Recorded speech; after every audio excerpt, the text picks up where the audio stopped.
This is the scariest story you've ever heard, sitting down comfortably. An unexplained murder has been going on for several weeks, and a sinister unknown killer continues to be at large. The brave boy who survived the attack of the Ubibians bravely told his story. I woke up in the middle of the night. The window was open for some reason. That's when I felt that someone was looking at me. When I looked around, I saw a pair of eyes that were watching me. Not simple eyes. They were dark, sinister eyes. Almost black. And they just terrified me. Then I saw his mouth. A long, terrifying mouth that made every hair on my body move. He stood there and just looked at me. Finally, after what seemed like an eternity, he said. And I screamed. He suddenly pulled out a knife and jumped at me, aiming straight at my heart. I fought with him, kicked him, fought back.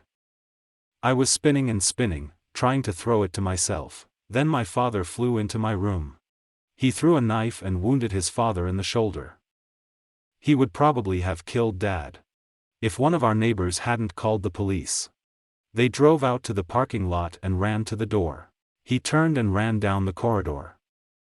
I heard the crash of breaking glass. When I left the room, I saw that the window at the back of our house was broken. I looked out and saw him disappear into the darkness. I can only say one thing: I'll never forget his face. Those cold evil eyes and that psychopathic smile. I'll never be able to get them out of my head. The police are still looking for this man. If you meet someone similar in description, please contact your local police department.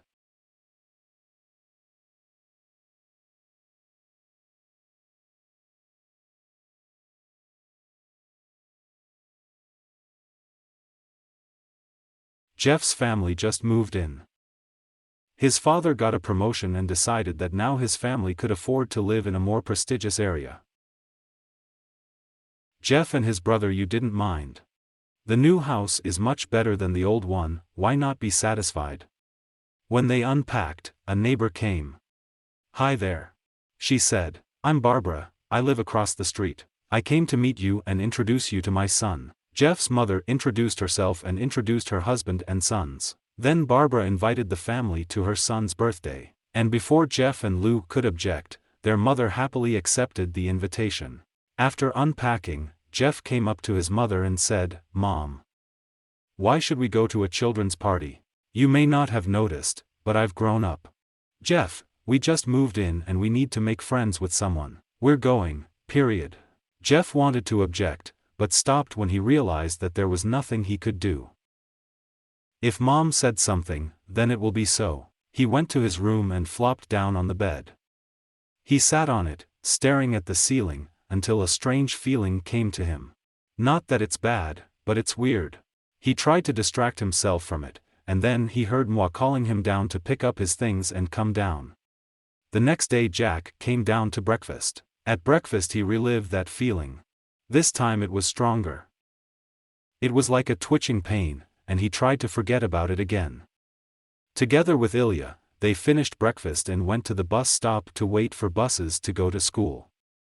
While they were sitting there, some guy on a skateboard jumped over them, passing a couple of inches above their knees. Both of them jumped up in surprise. "Hey, what the hell?" The guy lands with his back to them. He gives the skateboard a kick and catches it. He looks 12, a year younger than Jeff. He's wearing a t-shirt and ripped jeans. "Oops. We have new meat," he declares. Two more immediately appear. One of them is incredibly accurate. The second one is huge on the contrary. "Since you're new here, I'll introduce myself. I'm a whale." Jeff and Lou look at Skinny. His face is somewhat sluggish and indifferent, which seems as if he is on drugs. And this is Troy. They look at the fat man. A whole tub of fat. It seems that he has not experienced physical exertion since his birth. "And me?" the guy continues. "Randy, all the boys in our neighborhood have to pay to use the bus. You cut a chip." Lou rises, deliberately giving the insolent man in the eye. But one of his friends pointed a knife at him. "I was hoping you'd be more accommodating, but it seems I'm going to have to treat you badly." The guy walks up to Q and pulls the wallet out of his pocket. Jeff feels that strange feeling again, this time really strongly. It just burns him. He stands up. Lou tries to stop him, but Jeff doesn't pay attention and approaches the guy. "Listen, you little shit, give the wallet back to my brother or..." Randy puts the wallet in his pocket and takes out the legs. "Or... what are you going to do to me?" He doesn't have time to finish, as he gets in the nose. When he grabs his face, Jeff takes the guy's hand, wrings his wrist and takes the knife. The kid rushes at Jeff, but he is faster than them. He throws Randy to the ground and stabs Keith in the arm as he arrives. He falls screaming and Troy rushes at him next. But here Jeff does without even a knife. He just punches him in the stomach, and Troy falls down and vomits. Lou can only stare in amazement at all this. "Jeff, how are you?" That's all he can say. Then they see an approaching bus and hide as quickly as possible, suspecting that they will be blamed for what happened. Looking back, they see the driver running towards Randy and the GOP company. Once at school, Jeff and Lou do not dare to tell anyone about what happened. Lou thought his brother was just getting into a fight with the gangsters, but Jeff understood that something more terrible had happened. This new unfamiliar feeling was an irresistible urge to cause pain. It sounded scary, but he was happy. Then this strange feeling went away, and it didn't happen again all day. Even on the way home, passing by that very stop and thinking that he would no longer take the bus, he felt this happiness. When he got home, he answered his parents' question in an ominous tone. It was a beautiful day. The next morning there was a knock on the door. When Jeff came down from the bedroom, he found 2 policemen downstairs and his mother glaring at him. "Jeff, the officers said you beat up 3 children. And not just beaten, but stabbed one of them with a knife." With a knife. Jeff stared at the floor, finally convincing his mother that everything he said was true. "Mom, they came at us with knives." "Son," one of the policemen said, "we found 3. 2 have stab wounds. The 3rd has a bruise on his stomach. Witnesses say you fled the scene." What conclusions can I draw? Jeff realized that it was all useless. He could tell that it was them and her who were attacked. However, there was no evidence of this. There was no point in saying they hadn't run away, because that's exactly what happened. There was no way Jeff could protect himself or Lou. "Sir, it was me. I beat them up, and Lou tried to stop me, but he couldn't. It looks like you're going to be in a juvenile colony for a year, kid." "Wait," Lou said. Everyone turned around and saw that he had a knife in his hands. The police immediately pointed their guns at him. "It's me. I beat up that punks. I still have the marks." He rolled up his sleeves and showed bruises and cuts allegedly received in a fight. "Son, put down the knife," the officer said. Ilya dropped the knife on the floor and moved towards the police with his hands raised. "No, Lou, it was me. I did it." Tears were streaming down Jeff's face. "Poor brother is trying to talk me out of it. Take me away, they're his." "Lou, tell them. I was the one who beat up those guys." "Jeff, don't lie. We know it's Lou. And there's nothing you can do about it," said the mother. "Son, what happened?" Jeff can't answer. His ligaments are strained from crying. The mother takes the father into the house to tell him the bad news, while Jeff sobs, looking at the road. An hour later, he returns to the house and sees the depressed parents. He can't look at them. He can't stand that it's Lou, whereas it's his fault. He goes to sleep, hoping to disconnect and forget about everything. 2 days passed without any news from Lou, who was in the juvenile court. Only grief and guilt. And not a single friend to hang out with. This continues until Saturday morning, when Jeff's mother will be a beaming face. "Jeff, do you remember what day it is today?" his mother said, opening the curtains, which filled the room with warm light. "What a day. What, you don't remember? A party?" Jeff finally woke up. "Mom, are you kidding? You don't think I'm going to some kid's party, do you?" There was a long pause. "Jeff, we both know what happened. I think this party will smooth out the impression of the last days. Get dressed immediately." Jeff got up with difficulty, took jeans and a shirt out of the closet at random and went downstairs. His father and mother were waiting for him downstairs. The mother was. She was wearing a dress, her father was in a suit. Jeff thought, Why dress like that for some children's party? Son, is that all you're wearing? Jeff's mom asked. It's better than putting on everything.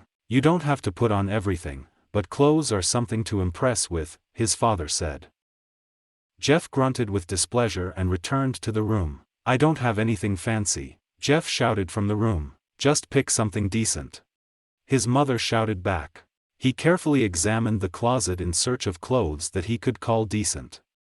He wore a pair of black pants and a t-shirt, but he didn't have any matching shirts under his pants. All of them were either striped or checkered and did not match with pants in any way. Finally he found some kind of white hoodie and put it on. Let's go already, Jeff's father said. When they entered the house, Jeff saw that they were all dressed very decently, but there are only one adults in the house and no children. The kids are in the yard, Jeff. You can go and play with them, Barbara said. Jeff went outside into the yard, filled with children.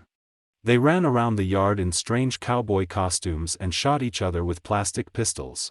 Suddenly one of the boys jumped up to him and handed him a toy gun and a hat. Hey, do you want to play? Said the kid. No, baby, I'm too big for that. The kid looked at him with a pleading look. You'll get married. Well, okay. He put on his hat and started pretending to shoot children. At first he thought it was completely ridiculous, but then he really had fun. It certainly wasn't cool, but at least it was the first time he was distracted from Alya's thoughts. He was playing with the kids until he heard a strange noise of wheels, but then he realized that it was Randy, Troy and Kate who jumped over the fence on their skateboards. Jeff threw away the fake gun and tore off his hat. Randy looked at Jeff with hatred. Hey, Jeff, that's your name, isn't it? We have unfinished business. Jeff saw that his nose was bandaged. I think we're even. I beat the shit out of you, and you sent my brother to boarding school. Randy glared straight into his eyes. But no, brother. I don't need anyone. I came for a victory. You kicked our asses that day. After saying that, Randy lunged at Jeff. They fell to the ground. Randy punched Jeff in the nose, and Jeff grabbed him by the ears and started pulling. Jeff pushed himself against Randy, and they both got to their feet. The children began to scream, and the parents ran out into the yard. The three Keiths took pistols out of their pockets. No one interferes or we'll let the guts out of you, they said. Randy pulled out a knife and stabbed Jeff in the shoulder. Jeff rocked and fell to his knees. Randy started kicking him in the face. After 3 blows, Jeff managed to grab him by the leg and knock him to the ground. Jeff got up and headed for the back door of the house. Troy grabbed him. Need help? He grabbed him by the collar and threw him through the back door. When Jeff tried to get up, he started kicking him. Randy came up and started kicking him too, until Jeff started coughing up blood. Come on, Jeff, fuck with me, rag. Randy picked Jeff up and escorted him to the kitchen. Randy saw a bottle of vodka on the table and smashed it on Jeff's head. Fight. He dragged Jeff into the living room. Come on, Jeff, look at me. Jeff opened his eyes. The view was covered with blood. I sent your brother to boarding school. Are you going to just sit there and let him rot there for a whole year? You should be ashamed. Jeff started to get up. Well, finally you got up to fight. Jeff got to his feet. His face was covered in blood and vodka. He felt that strange feeling again, which left him for a while. It happened. Something clicked inside Jeff. His psyche broke down. All reasonable thoughts are gone. Now he could only kill. He twisted Randy and smacked him on the floor. Then he leaned on top of him and hit him right in the heart. Randy's heart nearly stopped beating. When Randy began to choke, Jeff continued to strike blow after blow. Blood flowed from Randy's body until he let out his last breath. Everyone was now looking at Jeff with horror, and parents, crying children, and even Kate were building. However, then they woke up and insisted their guns on Jeff. Jeff saw the guns pointed at him and rushed to the stairs. He could hear the 3 of them and Kate chasing after him. When they fired all the bullets, Jeff ran into the tub. He grabbed a towel rack and smashed it against the wall. 3 and Kate burst in with knives. Troy swung his knife, but Jeff dodged and poked a piece of stick in Troy's face. Troy staggered, dripping in blood, and fell. Now only Kate is left. He was more agile than Troy, and dodged a blow with a piece of hanger. He dropped the knife and grabbed Jeff by the throat. He pressed him against the wall. A bag of bleach fell on them. They both screamed, starting to rub their eyes. Jeff rubbed his eyes faster. He grabbed a piece of hanger and stuck it right into Keith's head. Keith was lying on the floor, bleeding. "What's funny?" Jeff asked. Keith took out a lighter and struck a fire. "What's funny?" "That you're covered in bleach and alcohol." Jeff's eyes widened as Keith threw a lighter at him. As soon as the fire came into contact with it, the alcohol ignited. The alcohol burned his skin. Bleach soaked into the meat, bleaching it. Jeff let out a terrible scream. He tried to put out the fire, but it was useless.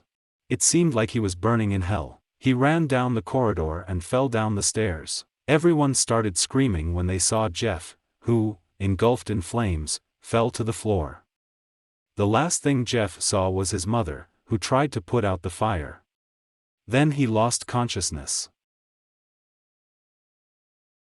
When Jeff woke up, his face was wrapped in bandages. He couldn't see anything, but he felt the scars all over his body. He tried to get up, but then realized that some kind of pipe was in his hands at Stalin. The tube fell out, and the nurse rushed to pick it up. "I don't think you can get up yet," she said, putting him back in bed and putting the phone back in place. Jeff lay for several hours, not seeing anything and not understanding where he was. He heard his mother's voice. "My dear, are you all right?" Jeff couldn't answer. His face was bandaged and he couldn't open his mouth.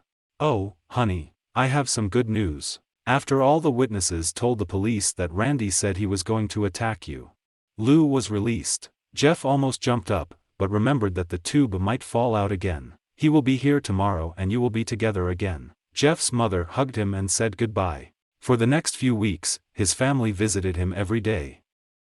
Then came the day when the bandages had to be removed. His whole family was present at the hospital to see his face. When the doctor began to remove the bandages, everyone was sitting on chairs, waiting for the doctor to remove the last bandage. "Let's hope for the best," said the doctor. He quickly removed the last coil of band from Jeff's face. Jeff's mother screamed at the sight of his face. Father Ilya looked at Jeff with fear. "What? What happened to my face?" He jumped out of bed and ran to the bathroom. He looked in the mirror and saw what caused this reaction: his face. It was terrible. His lips were burned to a deep shade of red, his face turned completely white, and his hair turned from brown to black. He slowly raised his hand to his face. "Now it has become rough." He looked at his family, then back in the mirror. "Jeff," said View, "it's not that bad." "It's not that bad," Jeff said. "That's fine." Everyone around was surprised. Jeff started laughing non-stop.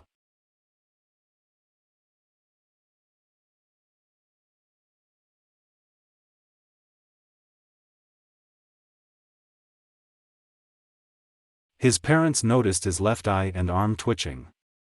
"Hey, Jeff, are you okay?" "Everything is fine. I've never felt happier. Look at me. This face suits me perfectly." "Doctor, is my son all right? I mean the mind." Jeff's mom said. "Oh, yes, this behavior is typical for patients who have been injected with a large amount of painkillers. If his behavior does not change within a week, bring him to us and we will conduct a psychological test." "Oh, thank you, doctor." His mother came up to Jeff. "Jeff, honey, it's time to go." Jeff looked up from the mirror. His face formed a crazy smile. "Okay, Mom." His mother took him by the shoulder and led him to get clothes. "This is what he came in," the nurse said, handing in the clothes. Jeff's mom looked up and saw the black pants and white hoodie he was wearing. Now they were cleaned of blood and put together. Jeff's mother brought him to the ward and made him get dressed. Then they left, unaware that this was their last day in life. On the evening of the same day, Jeff's mother woke up to a noise in the bathroom. It seemed that someone was crying. She got up and went to see what was going on there. When she looked into the bathroom, she saw a terrible picture. Jeff held a knife and carved a smile on his cheeks. "Jeff, what are you doing?" Jeff looked at his mother. "I can't smile, Mom. It was a little painful. Now I can always smile." Jeff's mother noticed something strange in his eyes. "Jeff, your eyes." His eyes wouldn't close. "I couldn't see my face. I was tired and my eyes started to close. I cut off my eyelids so that I could always see my new face." Jeff's mother began to slowly retreat, realizing that her son had gone mad. "What's wrong, Mom? Am I not handsome?" Yes, son, you're very handsome, aren't you? Can I go get my dad? So he can see your new face too?" She ran into her bedroom and started shaking Jeff's father. "Dear, honey, get the gun. Jeff." She stopped when she saw Jeff in the doorway. He had a knife in his hand. "Mom. You lied." These were the last words she heard.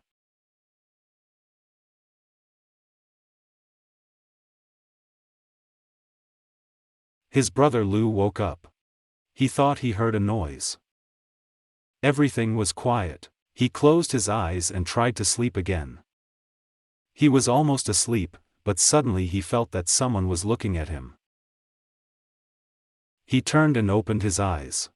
Jeff's hand covered his mouth. Jeff slowly raised the knife, intending to plunge it into his brother. Lou struggled, trying to break out of Jeff's death grip.